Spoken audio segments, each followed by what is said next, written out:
Daya's Talk Magic in the morning. Mike Barrett in for Good Policies with Barrett Insurance Agency. How you doing, Mike? I'm well. How are you? I like this sunshine. I do too. It's still frigid out there, but I'm okay with that. At least the sun is starting to feel a bit warm again. I like it when you came in here and you joked about Mark Breen this morning, a conversation we had with him at 7:20 about it being a supermoon. Yeah. No such thing, people. Okay? No. Such thing.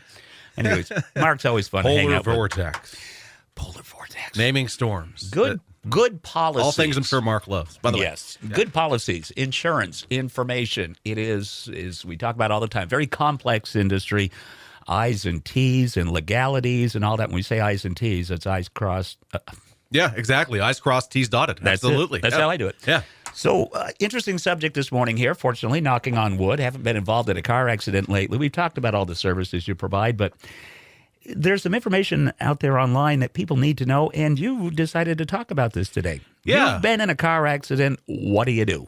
And interestingly enough, remember, insurance is a contract. So on your insurance policy, so your auto insurance policy, if you ever were to open it up, which you never will, but if you were, and you were to scroll through it, and you would actually get to a point where it would show duties after an accident or loss.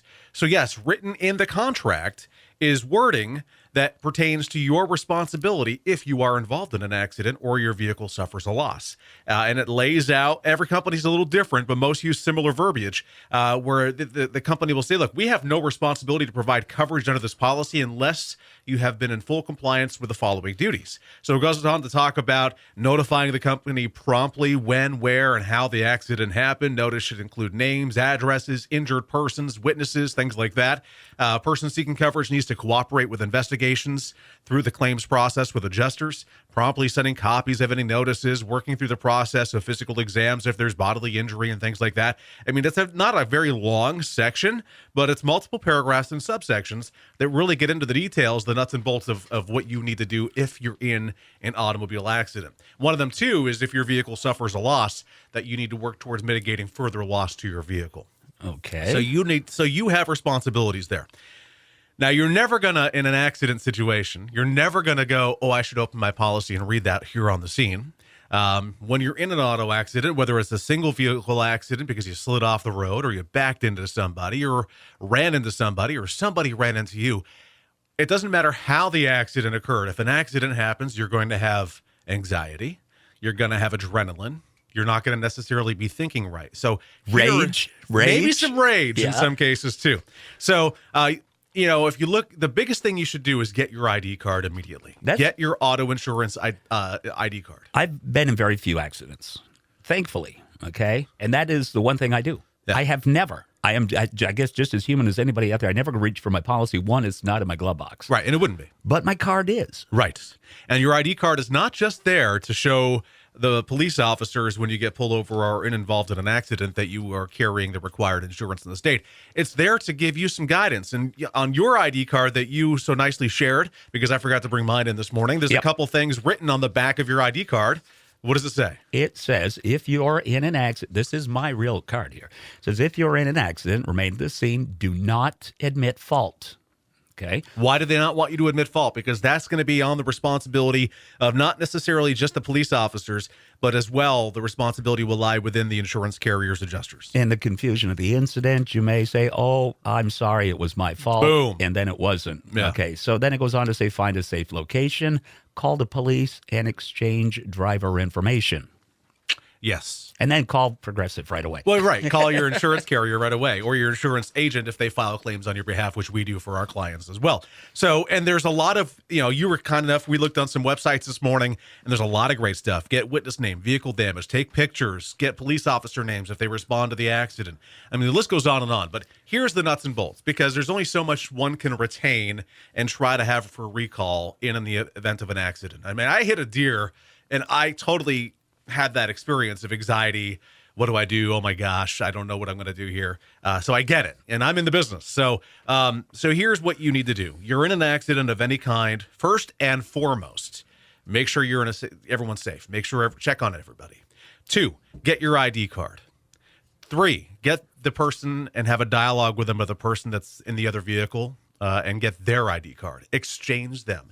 Get name, address, number, talk about whether, just try to understand the situation, get as much information as you can so that when you are reporting that, the more information you provide when you're filing the claim, the less process is involved in the back end to adjust that claim because they have all the information they need to start working towards it. They don't come back later and say, hey, Jeff, by the way, you got us this, that, and this, but we need this. Is there any way that you can get in touch with driver 2? Right.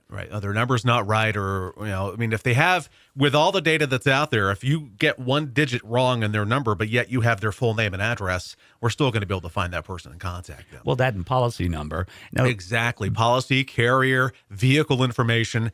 It's so important, and there's two sides of this. So let's say one side is you are the at-fault party, all right?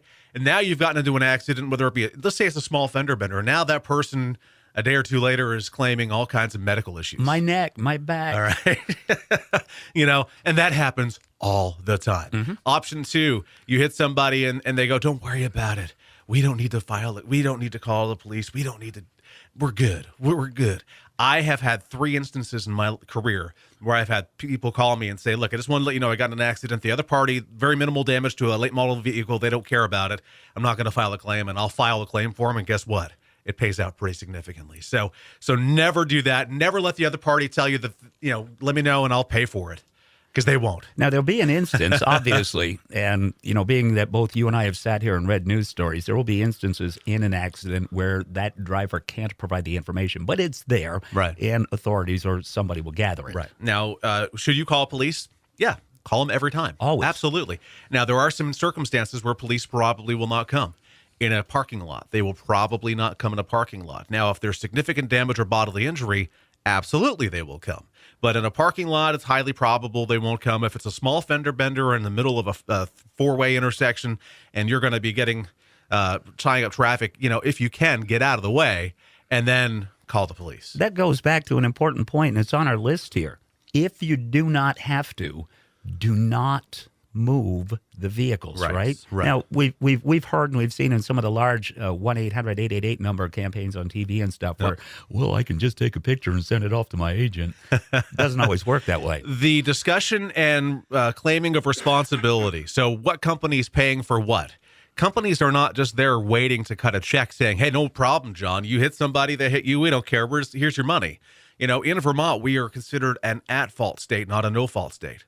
So somebody's got to be at fault for the claim to be paid. And that can be like a little bit of a game of ping pong back and forth between companies.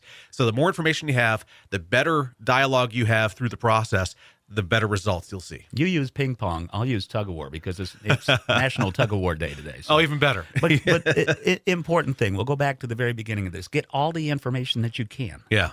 Okay. Name, address, phone number. Are they the vehicle owner? If not, who is the vehicle owner? Who's the driver? Here's a great idea. Say you don't have your policy, right? Do as we did. Head to one of these websites. Get that list. Yeah. Put that with your insurance card. Yeah. So that in the event, you know what to do. Exactly. You'll have that checklist to run down through. Right. You're the front line, so get as much information as you can to make the processing that much quicker. Witness. Yeah. And let's say you get in an accident and the other party says, I'll call it into my company. Don't worry about it. And like 2 weeks go by and you haven't heard from anybody. And inevitably, that's when we'll get the call from the client saying, look, I got in this accident with so-and-so and they were insured with this company. I haven't heard anything. Well, you should call them. Isn't there a 72-hour deadline? There's not really a real timeline, timely, in a timely fashion, which is pretty arbitrary. But so the thing that I would say is that if you're involved in an accident, you haven't heard from a claims adjuster within no more than 48 hours, call that company. But if you didn't exchange information properly, how are you going to do that? So make sure you get that information. And honestly, people are very common not going to call. So the at-fault party, if you will, will not call. Fault, right. And they need a statement from that person before the claims process can begin. So we can go on all day about this, but the more information you have, the better it's going to be. And we all have cell phones. Take a picture of their ID card. Take a picture of their well, maybe not the registration. They may not want to share that, but license plate, damage to their vehicle, damage to your vehicle. I mean, the more information you have is not going to hurt. Right. You may not need it all. but it's not going to hurt if you have it, especially since we all have these storage devices in our pockets. That's right. All right, give them your contact info. Sure. Give us a call, 748-5224. Visit our website, thebarrettagency.com. We're on Portland Street in St. Johnsbury. Google, Facebook, and YouTube is all Barrett Insurance Agency. All right, Mike, thanks an awful lot for that reminder. Sometimes in an industry that we live and breathe in, we forget the important stuff. Glad we brought it back to life. Absolutely. Good policies, Tuesday mornings with Magic in the Morning. Music from Camila coming up. Here's the